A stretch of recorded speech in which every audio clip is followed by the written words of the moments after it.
สร้างมาตัวมันนี่มาบ่มาก็บ่บอกน้องก็ได้เพิ่นบ่เห็นน่ากินทาไปอย่างดีสร้างมาพี่น้องมันนี่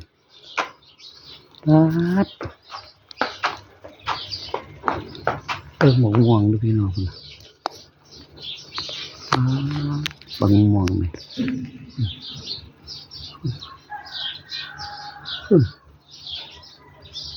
ม่วงมันพี่น้องดกดกคักดกเนี่ย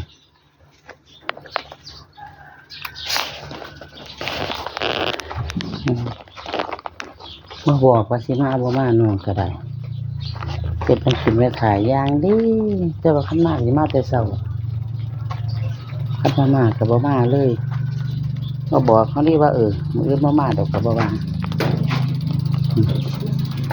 ดอกกอกำแพงหมู่รถพี่น้องนี่แล้วเอาเล็กกอไว้กันนี่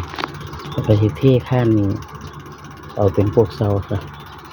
เล็กกอจับไว้โอ้ยมันดีปานนั้นพี่น้องดีก็ให้เทข้านคนละห้อยว่าลงไปหาคนพอดแต่ว่าเพิ่นอาจสิคิดว่าคือว่าไปจังซี่เหยียดเลยแกคือบ่มีเสา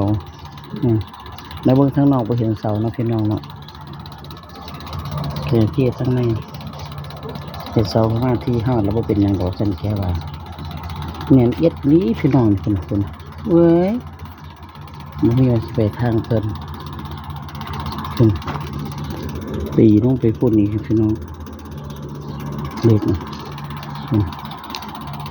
ก็มือเดียวพี่น้องวัน10 กว่าเมตรคนละ15 เมตรคนละช่วง16 เมตรบางช่วงก็มือเดียวแล้วเสร็จวันนี้ก็เลยพักผ่อนวันอาทิตย์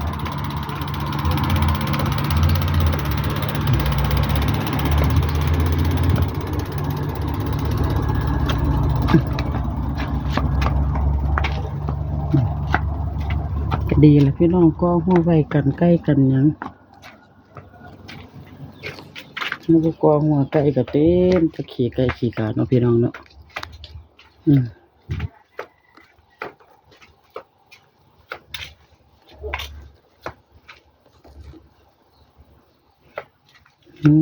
แดดครับ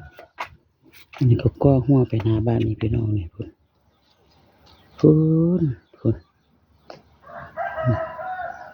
เสียกฟางมันไปเฮ็ดต้องคอยหัวว่าทีหน่อยทีหลายพี่น้องคันบ่ก่อหัวขึ้นก็ก่อหัวขึ้นก็บ่รู้ว่าที่อยู่รอใดจักสนุอยู่รอใดก็บ่เห็นพอก่อแล้วก็กว้างนี่ครับพี่น้องกว้างพุ่นน่ะ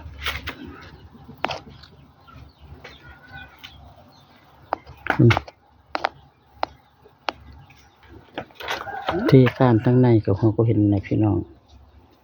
มันออกแบบเองก็โหยพุ่นน่ะพี่น้องดึงฮอดบ่หยุดจังได๋จังสิพังไปเฮียนเพิ่นบ่พังหรอกพี่น้องแต่ว่าคนเมืองข้างนอกก็สิว่าแกคือเฮ็ดบ่มีเสาแต่ว่าทางในมีครับพี่น้องทางในมีแน่นอิดเลยพี่น้องว่าติ่งพุ่นล่ะ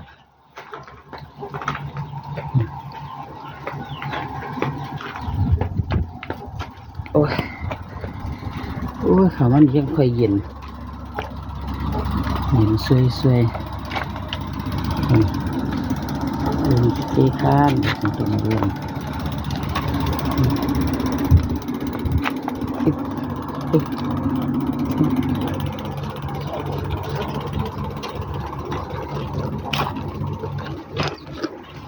ที่แรกเราเช็ดตัวลงดนแล้วพี่น้องต่อไปต่อมากับเป็นหัวไปนั่นเลย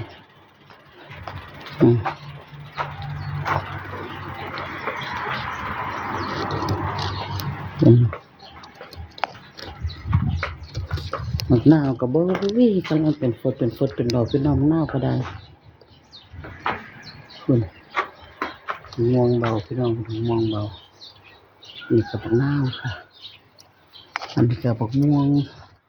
มันฟ้า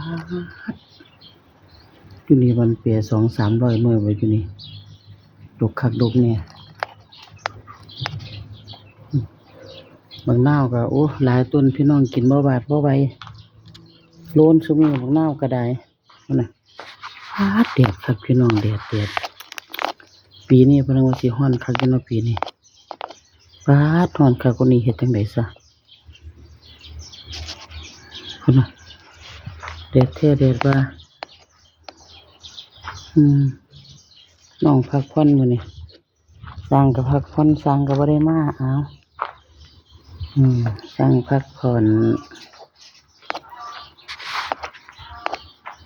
พุ่นแท้ว่าสิจะลงรถแล้วพี่น้องก็ไปเอามาก็เลยเอามันแล้วซะสนุกขอบคุณทุกๆการรับชมค่ะพุ่นน่ะคนก็จะว่าไปแก่หยุดก็หยุดก็บ่บอกเฮาน้องก็ได้ก็สิหยุดก็หยุดเลยมื้ออื่นบ่มาเด้อก็บ่ว่าพี่น้องเบิ่งอีกก่อน